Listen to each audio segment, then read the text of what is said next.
দুনিয়াতে আমি আপনি আসার পরে আপনার আমার মা তিনটা কষ্ট করেছে, এরকম কষ্ট দুনিয়ার কোন বাবা এরকম কষ্ট করেন নাই। সুবহানাল্লাহ। একমাত্র মাই এই কষ্ট তিনটা করেছেন।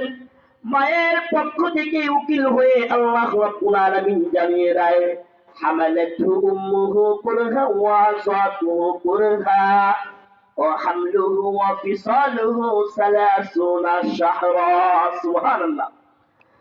আল্লাহ রাব্বুল আলামিন জগৎবাসীকে জানিয়ে দেয়, ওগো জগৎবাসী, তোমরা শুনে রাখো, তোমরা শুনে নাও, তোমার মা তিনটা কষ্ট করেছে। কয়টা কষ্ট? সম্মানিত মুসলমান ভাইয়েরা, বাবাজিরা, পর্দার আড়ালে আমার মা ও বোনেরা, কথাগুলো স্পষ্ট ভাবে শুনে রাখবেন। মায়ের গর্ভে যখন সন্তান এসে যায়, মা জানে না সন্তান ছেলে হবে না সন্তান মেয়ে হবে, এটা কিন্তু মা এখনো জানে না। মায়ের যখন গর্ভে সন্তানের বয়সটা 6 মাস হয়ে যায়,